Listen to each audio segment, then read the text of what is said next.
The world and Olympic athlete retirements keep coming. Chronic injuries, bodies that are fatigued, and those that have had enough and are done. Some careers ended before athletes were ready to stop. And here's what nobody's talking about. The physical recovery, well, that's manageable. 6 months, a year, whatever it takes to heal the body. But the mental recovery, that can take years, if it happens at all. I'm Christine Reeves-Bolesne, mental performance coach to Olympic-bound athletes. I've been on the other side, injured, sidelined, forced to retire before I was ready. And I've coached hundreds of athletes through this exact transition. Today, we're talking about the comeback mindset. What separates athletes who bounce back stronger from athletes who never fully recover? Some return to sport with more confidence. Others return scared. Why some forced retirements lead to new chapters and others lead to years of depression. And how can you apply this? Whether you're an athlete recovering from injury, a coach that's helping their athlete through setbacks, a business professional bouncing back from a layoff, a student recovering from an academic failure, or just someone facing a setback you didn't choose. This is about mental resilience, not just in sport, in life.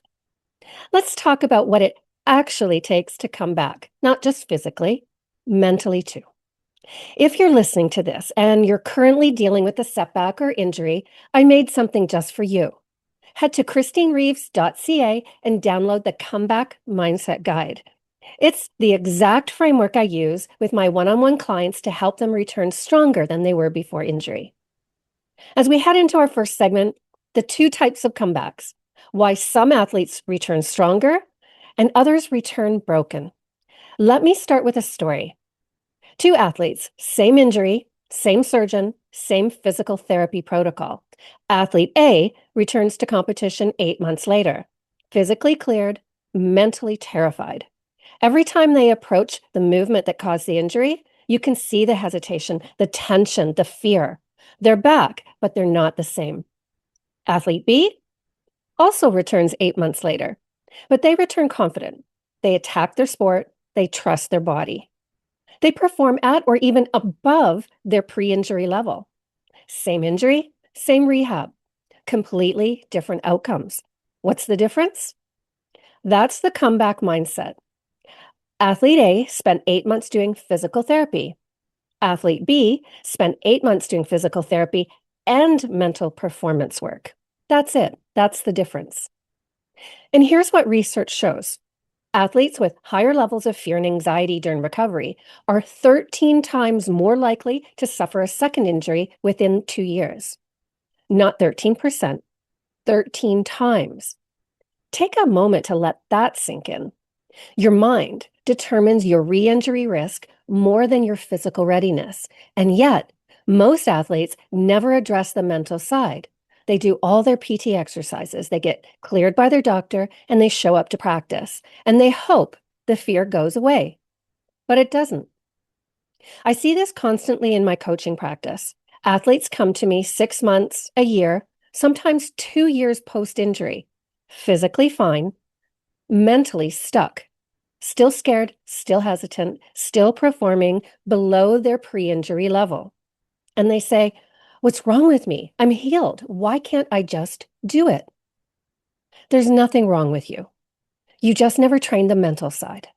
So today, I'm breaking down what the comeback mindset actually is, what separates athlete A from athlete B, and how you build it.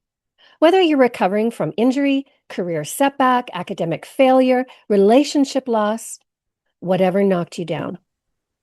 But before we dive in, I created a guide for this exact topic, 3 mental toughness techniques for recovery and setback. It's a 6-page PDF that has an overview of the techniques I teach. Download it at christinereeves.ca/freebies. Think of it as the what and the why. And if you want the how, the execution, the customization, the troubleshooting, that's what one-on-one coaching is for. But the guide gives you the foundation, and it's completely free. All right, let's talk about what's happening in the world right now, because the timing of this episode is not accidental. As we move into our second segment, we're going to talk about what's happening right now, post-Olympics, post-Worlds, the retirement wave, and what it teaches us.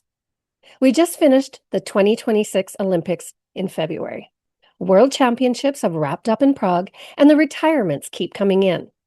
Not all of them planned retirements. Not all of them, I achieved everything I wanted, kind of retirements.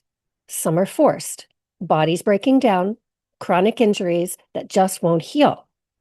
Athletes in their early to late 20s are being told, your career is over. Here's what's happening mentally for some of these athletes. They're grieving, not just the loss of their sport, but the loss of their identity, routine, community, and purpose. And the world expects them to just move on. You had a great career. Time for the next chapter. So what are you going to do now? And the athlete is thinking, I don't know what I'm going to do now because I've been training for my sport since I was 6 years old. I don't have another plan. This isn't just elite athletes. This is recreational athletes who tear their ACL playing weekend soccer. The high school hockey player who gets a concussion and can't play anymore. The dancer whose back gives out. This is the runner whose knees say, no more. And it's also the executive who gets laid off unexpectedly. The entrepreneur whose business fails. The student who doesn't get into their dream school. Anyone facing a forced ending they didn't choose. The mental challenge is the same. How do you rebuild when the thing you built your identity around is gone? Let me tell you what I see in my coaching practice. Athletes come to me at two different stages. Stage 1, during injury recovery. They're scared of re-injury. They're frustrated with slow progress. They're watching their teammates compete without them, and they're questioning if they'll ever get back to their previous level. Stage 2, post-forced retirement. They're lost. They don't know who they are without their sport, and they're struggling to find purpose. They're dealing with depression, anxiety, identity crisis. Both stages require mental performance work, and both stages have very specific techniques that work. In my coaching, I use different protocols for each stage. For stage 1, injury recovery, fear management techniques, mental rehearsal protocols, graduated exposure strategies, grief processing frameworks, and identity preservation work. Stage 2, forced retirement, identity reconstruction exercises, transferable skills inventory, purpose-driven rediscovery protocols, transition planning frameworks, next chapter visioning work. These aren't vague, think positive strategies. These are structured, research-backed techniques, and they work. But here's what most athletes don't realize. You don't have to wait until you're in the crisis to build these skills. You can train mental resilience before you ever need it. Just like you train your physical strength before a game or competition, or your technical skills before a test or competition. That's what the comeback mindset is. It's not just about bouncing back after a setback. It's about building the mental infrastructure now. So when the setback happens, and it eventually will, you're prepared. Let me give you a real example. I worked with an athlete, a figure skater, who came to me before a major surgery. She said, I want to work on the mental side now before I go into surgery and I start panicking about recovery. Smart, right? So we spent 6 weeks building her mental rehearsal protocol for recovery, her fear management toolkit, her identity preservation strategies, and her comeback roadmap. And then she had surgery. And while her body was recovering, her mind was ready and recovering too. She knew exactly what to do when the fear showed up. She had the tools to process grief without spiraling. She maintained her identity even while being sidelined.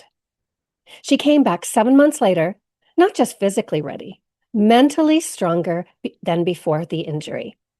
That's the power of doing the mental work, not just reacting to crisis, but preparing for it.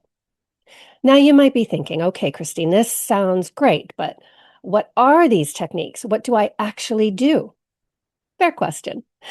Let me give you the framework, not the full execution. That's coaching work, but the framework so you understand what's possible. In segment 3, we talk about the comeback mindset framework. So we'll talk about the 5 mental skills that determine recovery speed. The comeback mindset is built on 5 core mindset skills. And here's what's important to understand.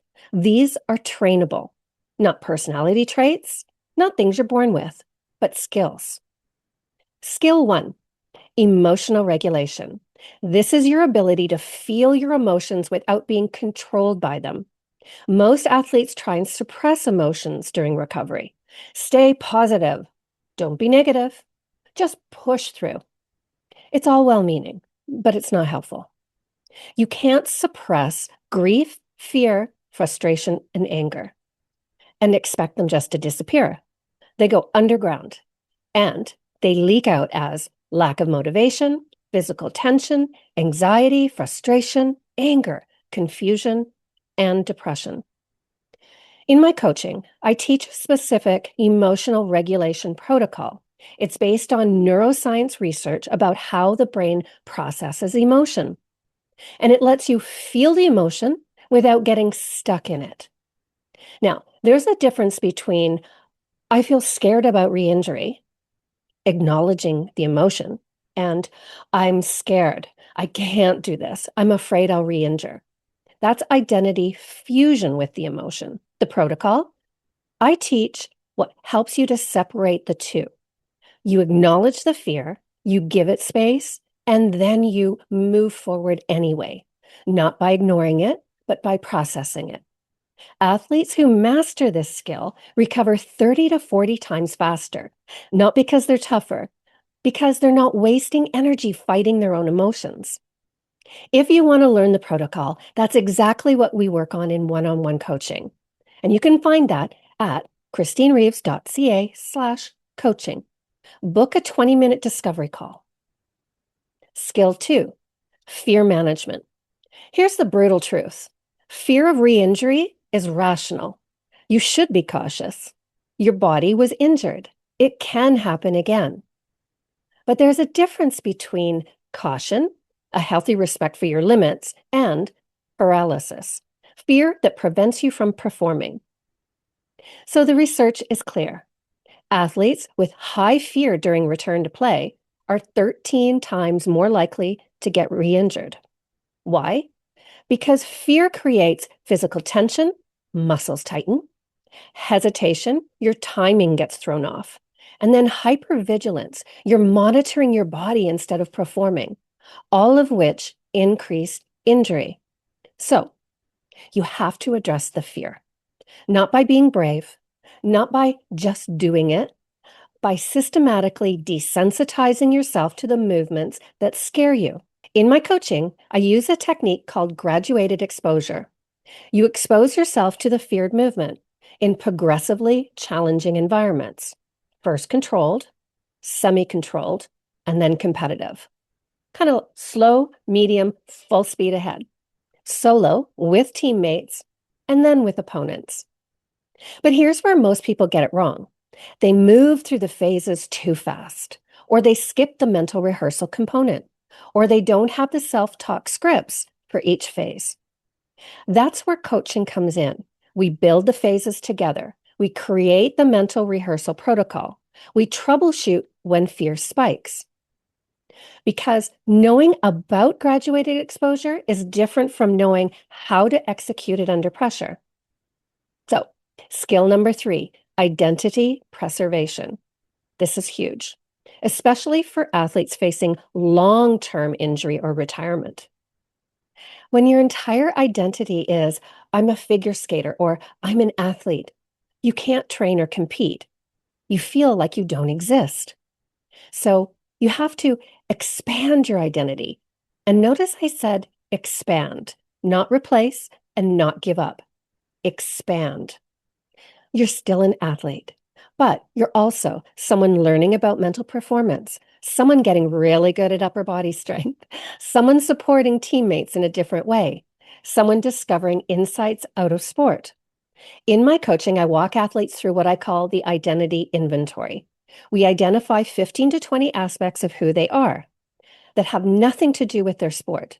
Most athletes can't do this exercise alone because they're too close to it. They can't see themselves beyond their athletic identity. But once you see it, everything shifts. You realize I am more than my performance. I have value even when I'm not performing. I can contribute in ways I haven't explored yet. And here's that beautiful part. When you come back with a broader sense of identity, you perform better because you're not carrying the weight of my entire worth depends on this performance. Skill number 4, micro progress tracking. Recovery isn't linear. You have good days and bad days, days where you feel strong and days where you feel like you're going backward. If you're only tracking big milestones, can I play yet? Am I cleared for competition? You'll miss the daily progress. You'll lose motivation. In my coaching, I teach athletes to track micro progress, not just physical, mental. Examples: today I did my PT exercises without complaining, or this week I stayed connected with my team, even though it was hard. This month, I managed my fear better than last month. These are not consolation prizes. These are evidence of mental strength building. And when you track them, you see the pattern. I'm getting stronger, not just physically, mentally too. Skill number 5, purpose rediscovery. This one applies more to forced retirement, but it's also relevant for long-term injury. You lose your sense of purpose. Why am I waking up every day? What am I working towards? What matters now? This is where most athletes get stuck. They wait for purpose to find them. And it doesn't. You have to actively build it. In my coaching, I use a framework called the transferable skills inventory. We identify the skills you developed through sport. That applies directly to business, academics, leadership, coaching, teaching, entrepreneurship, and those who compete recreationally. Most people think, I can only play hockey. I can only do gymnastics. That's it. That's all I know. But that's not true. You know how to work towards long-term goals, handle pressure, collaborate with teammates, receive feedback and improve, manage your time and energy, perform under observation. Those aren't just sport skills. Those are human skills you develop through your sport, and they transfer. But most athletes don't see this because they're too close to it. That's why the inventory process is so valuable. It shows you you're not just starting from zero. You're starting from a foundation. And once you see that, the next chapter becomes possible. Now, the 5 skills are the framework, the overview. If you want the execution, the step-by-step protocols, the customization, the troubleshooting, that's what one-on-one coaching is for. We'll talk about where you are and what you need. Let me tell you a story about personal injury recovery, because this isn't just theory for me. I've lived it. I lived it when my body quit before my mind was ready. I was in a serious boating accident that nearly ended my career and eventually caused me to lose a very profitable contract in a famous ice show. I was told I'd be lucky to walk, and skating, performing, competing? Probably not. I didn't stop skating because I was content to retire or take a break. It wasn't because I wanted to. It was because my body was seriously injured. I needed to get back, so I did as much physio as I could and persevered through some pretty painful recovery protocols. But I did it. I got myself back to 70%, and I went back to training and performing. It was difficult and painful, but I was back, so I thought. I'd gone back to training before I was fully healed because I couldn't wait to get back to performing. Chronic back, hip, pelvic issues, injuries that wouldn't heal. And one day, my doctor said, if you keep skating at this level, you're risking permanent damage. But I trained even harder, did lots of physio and thought that would be enough, and took the contract. 1 year into a 4-year contract, my body gave out. And the doctor said I needed a year without any training. I had to be off. Mentally, I still had goals, performances and competitions I wanted to do, skills I wanted to master. But physically, My body said no. And I was angry and I was afraid and I wasn't ready to stop. And I didn't know who I was without skating. My mind spiraled. What was I going to do? I mean, I instinctively knew I needed something, but what? I looked for a new purpose while I was sidelined. Because here's the thing. I started skating when I was 2 years old. By the time I was 11, I was training 6 days a week. By my teens, skating was my life. School was secondary, friendships were secondary, everything was built around skating. So when it looked like my career, who I thought I was, might end, I felt like I wasn't just losing a sport. I felt like I was losing my daily structure, my sense of purpose, my identity, everything that was important to me. And nobody talks about this part. The spotlight fades, the world moves on, and you're left thinking, now what? I went through a long period of depression, not clinical, not diagnosed, but I was lost. I didn't know what I was supposed to do with myself. Then it hit me, a new purpose. My husband and skating partner, we'd been married for 8 years, and there'd been no time for children. If I stopped to get pregnant, I thought I'd never get another contract. Silly, I know. So I had to be off for a year. So I was determined to make that time mean something. So I got pregnant, and the hormones that surged through my body as it prepared me for my son to be delivered eased the tension in my joints and the muscles. I began to heal faster and better than I did after the accident. My son gave me purpose and saved my skating career. I thought I couldn't be anything but a show skater, that I didn't have any other meaning or identity. Skating was the thing. But that wasn't true. It wasn't all I was. I was now a mother, a wife, a professional skater too. And that gave me purpose again. Not the same purpose, a new purpose. I continued to perform and compete at some of the most prestigious shows and competitions. And life went on. And it improved so that when tragedy struck again, I was a bit better prepared to handle it. But it could have been a lot easier if I had a mental coach to guide me through it. And now, after all the struggles and setbacks, I'm here in this moment, a mindset coach to help others manage what I stumbled through, a mother of a young man I am so proud of, and an author. I'm more connected to figure skating now than I ever was when I was competing, but in a different way. My role has changed, but my purpose didn't disappear. It evolved. And that's what I help injured and retiring athletes understand. This is not the end of your story. It's just a pivot or a transition. And they're hard. They're supposed to be hard. But on the other side of that pivot, there's a version of you that's more whole, more grounded, and more aware of who you are beyond what you do. I wrote about this extensively in my book, Glitz and Grit Beyond the Spotlight. It's about 3 phases every athlete goes through.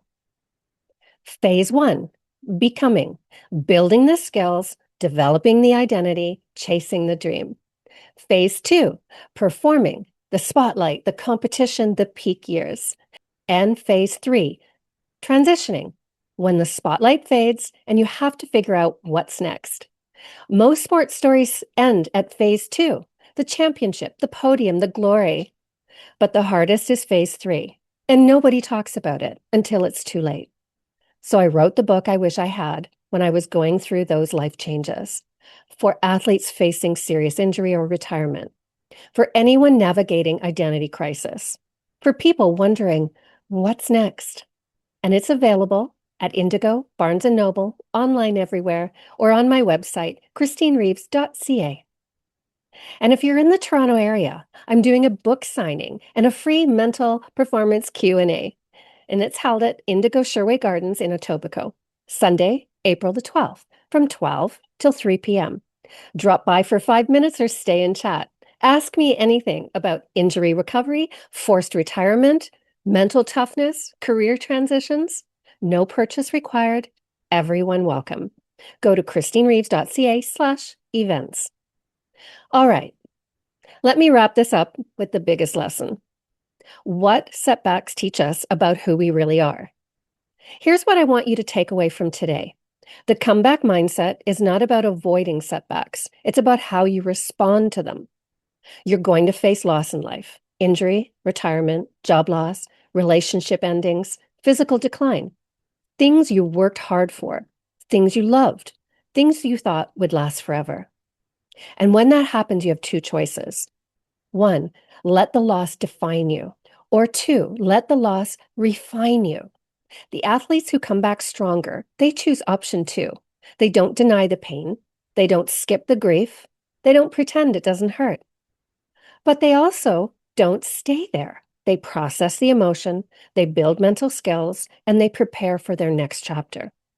And that's trainable, not through positive thinking, through structured mental performance work.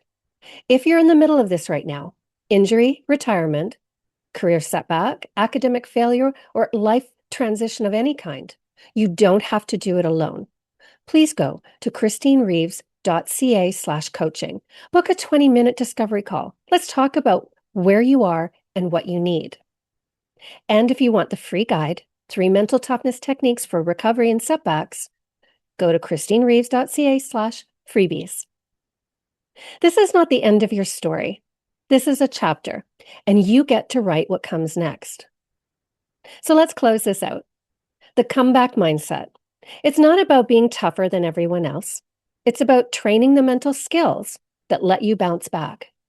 And here's what to do next. If you're listening to this and you're currently dealing with a setback or injury, I made something just for you. Head to christinereeves.ca/freebies and download the Comeback Mindset Guide. It's the exact framework I use on my one-on-one clients to help them return stronger than they were before injury. If you're in the Toronto area, April 12th, come to the book signing and the Q&A. You can find that at christinereeves.ca/events. And if you need one-on-one support, please book a discovery call. And if this episode helped you, share it with someone who needs it. An injured teammate, a friend facing a career change, a parent with a struggling athlete. I'm Christine Reeves-Bolesne. This is the Anti-Fragile Mindset. Remember, you are more than your last performance. You are more than your injury, and you are more than what you've lost. You are who you are becoming. See you next week.